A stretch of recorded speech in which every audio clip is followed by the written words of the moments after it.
For as long as I can remember, I have watched pro wrestling. You can cut it with a knife.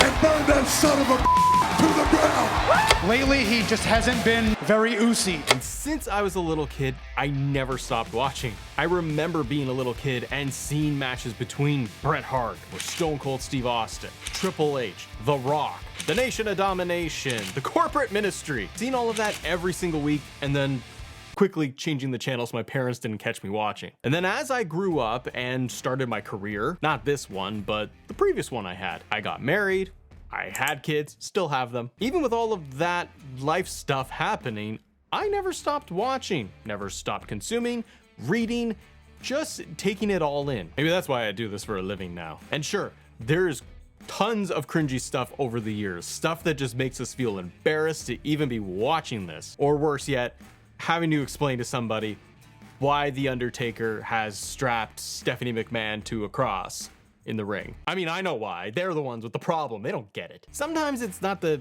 easiest thing to be proud of when you're watching it. And like a lot of us, WWE specifically has given us a ton of memorable moments throughout the years. You take me to him. Take me to the son of a bitch. But as I've gotten older, I've started to reflect on why I watch pro wrestling. Mostly WWE and WCW because that's what I grew up on. But why wrestling? Why WWE? What made me want to tune in every single week to watch Raw, SmackDown, Sunday Night Heat, and struggling to watch scrambled pay-per-views on my 13-inch TV in my room? There was no streaming back then, kids. I played sports, I partied, I had relationships, but I always seemed to carve out enough time to sit down and watch it. And as a kid, there was no DVR, so it was now or never if you're gonna watch Raw. Well, unless I wanted to use the VHS to record over like my favorite episode of Reboot, but I wasn't prepared to do that. Now, by the way, I think this is probably going to turn into some sort of pro wrestling therapy session for me. So I do this for a living. That's a silly phrase, but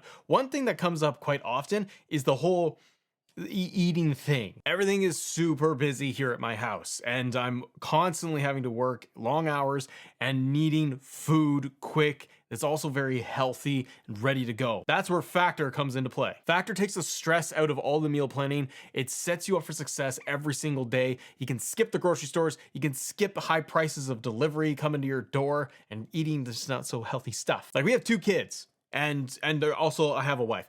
She's there in the building. And the thing is that we get to dinner time and we just stare at each other and we don't know what to do. We're very tired at the end of the day, and dinner is one of those things that we just don't know what to do. So instead of ordering takeout, we get chef-crafted, dietitian-approved meals delivered right to our door. There's over 35 different meals you can choose from per week. You get options like keto, calorie smart, vegan, veggie, and more. Factor now offers loads of snack options like breakfast, smoothies, juices, small bites, and more to keep me going no matter what's on the schedule. It's actually a happy accident, but we do use Factor. We order it every single month. Factor is really flexible. What we like is that we can change out our meals and we can reschedule things when we need to. We've even been able to pause our schedule for our meal deliveries and push them out because we've been like away on vacation. But the biggest thing for us is that it takes the hassle of the prep out of the way, and we're also eating a lot healthier thanks to Factor. Use my link in the description below and get 50% off and free shipping on your first Factor box. Thank you so much to Factor for supporting the channel. Now back to the video. But why wrestling? I think for a lot of us, it's not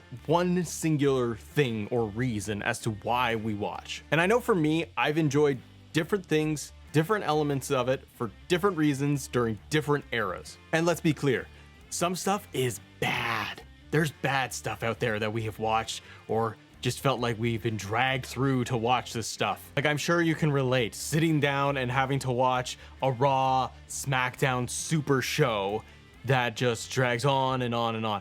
It was really hard. That's what she said. Oftentimes, even to this day, what brings me in is going to be storytelling and the storylines, the weekly stories that they build upon. Sometimes great, sometimes good, sometimes not great at all. But weekly stories that evolve, that escalate, that come to a big crescendo moment are some of the best things and best experiences we have, or at least we hope it does. But seeing larger than life characters, sometimes like a comic book, come to life. These characters standing in a ring, talking trash, why they hate each other, why they like each other, why they betrayed one another, rooting for an underdog to finally take down the big, nasty, dominant bad guy that we all hate. From this side, it's like watching theater. Stories unfolding in a live environment, sometimes great, sometimes good, And sometimes it just makes it want to just make it stop, make it all stop. I'm thinking of the Bailey This Is Your Life segment. Oh my gosh. And you know, I said it's like a comic book come to life.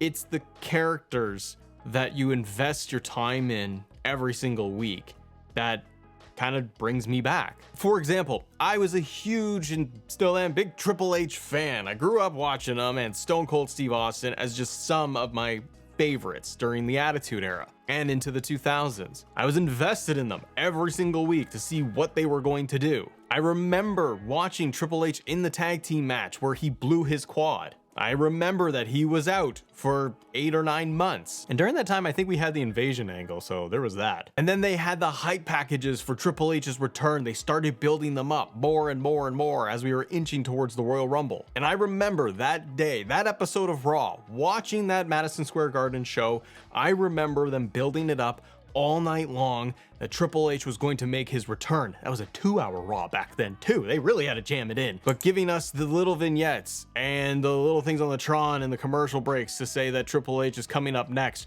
or tonight Triple H is going to return. The crowd going nuts. You could feel almost like this anxiety and just the feeling of excitement that he was going to come back. I was excited. I was hyped. I was ready for it because it's a character. It's something and someone that I had invested time into to watch evolve, progress, and go through stories, goods and bads, to get to a point where they were going to be coming back. So when you were putting in that time and investment into that character, you were getting this big payoff as fans. And of course, it's one of the most memorable, loudest pops of a crowd ever in WWE. Or you have Austin coming back from neck surgery. I remember when Austin came back and he fought Eric Bischoff after he was injured. Or RVD winning the title. Booker T debuting and running in and taking out Austin on the announce table was shocking. Investment I would have would play a huge role into why I would keep coming back. To see what happens next with these characters. And for me, I've always been more of a fan of the story. Looking at the story and how it is being crafted and put together with these characters, more so than the wrestling aspect of it. But I know for a fact that there are more matches than I care to admit to that I know were amazing between the ropes, that were captivating, that had me glued, because that was part of the storytelling. It's another arm of the storytelling. Matches that in between the ropes had an incredible story built in there that two people or more were trying to tell. Like Jeff Hardy versus The Undertaker on Raw for the title. In the ladder match, Jeff Hardy making it feel like he was going to actually win the belt. It gave me chills as a kid. Climb the ladder, kid! Make yourself famous! Eddie Guerrero versus Brock Lesnar and Eddie winning the belt was massive. And the match is what did it. Or like the excitement, anxiety that I felt when it was Money in the Bank 2011 and Punk won the belt in Chicago.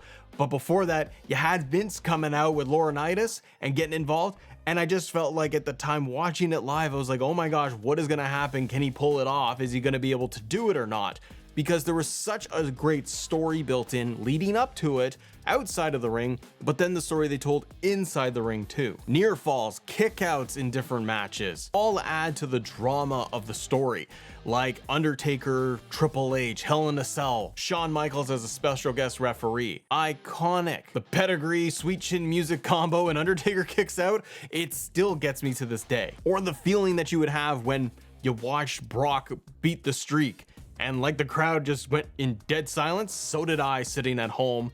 I couldn't believe that they did this, that WWE pulled the trigger on this. And yes, those moments stand out, but they stand out because we had a build in a match of 10, 20, 30 minutes, whatever it is, to give you that feeling of excitement and build and hope. Or sometimes it's just ridiculous and awful, like Warrior versus Hogan at Halloween Havoc. But for every finger poke of doom I saw, I also got the Goldberg streak. And say what you want, Goldberg was super over in that time, and I loved it as a kid. And for the endless Vicky Guerrero excuse me segments I had to suffer through with terrible acting and terrible delivery, I'd also get something like one of my favorite matches of all time, WrestleMania 17, the TLC match. But there's more to it than just that. There's the community. Growing up, it might have been me and a couple of friends that would watch wrestling, or sitting down at my house playing Warzone, playing WrestleMania 2000, and they knew enough of what was going on. And then as time went on, We had message boards, websites, and then YouTube hit, and we have endless podcasts and endless content to consume,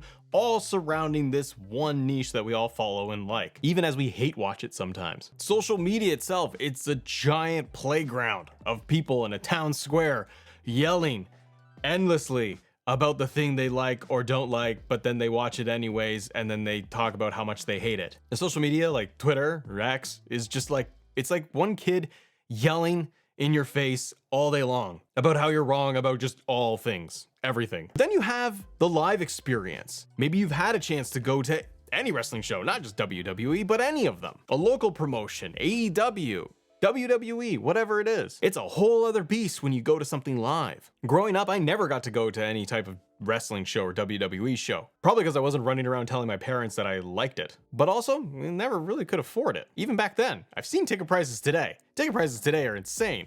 But even back then, it wasn't something that was very convenient or cost effective to do. But then, once I got my official certificate as a grown man, I was able to experience going to Raw and SmackDown and the pay-per-views. And that's a whole other beast and element to be exposed to. The live crowd, the reaction, the pop, the engagement, all of it combined when you're sitting there live. Sitting with the crowd, with everybody else, the cheering, booing, chants, everything, or sitting in silence because you just want the segment to be over with. Walking through an arena, seeing everybody else around you wearing NWO shirts, Austin shirts, wearing title belts, wooing down the aisles. It's not like anything else. But also, if you've gone to a live show like a Raw taping, you know it's not always great either because there's just so much downtime between commercial breaks where there was nothing going on. Bad seats, uncomfortable seats, or you have a light that is just beaming directly into your eyeball as you're trying to watch this thing from a distance.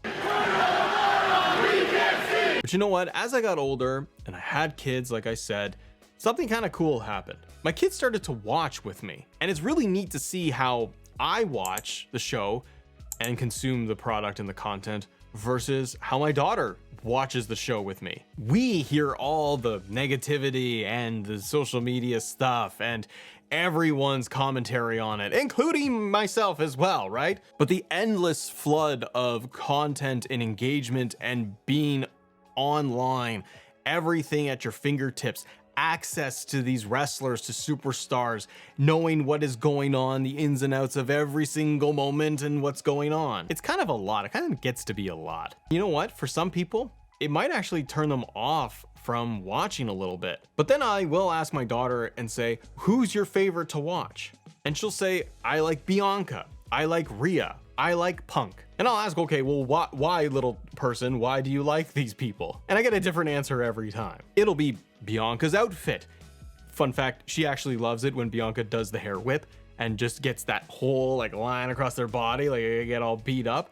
She just gasps from it and she loves it. Violent child. Or it'll be Punk's entrance theme that she likes. The outfits that some of the girls are wearing. Or sometimes it'll be just a really cool move or moment or flip that they do in a match that just gets her hyped up. Or a line in a promo that she thought was funny or just mean, and then she's into it. If you watch wrestling like I have, you might have one reason or five as to why you watch or don't watch that much. We all watch for one reason or another. We all get something out of it. Maybe it's an escape, our passion, or something that we've just always done. But whatever it is, wrestling can be a lot of fun to watch and pretty enjoyable if you allow it to be, even if nobody else thinks so.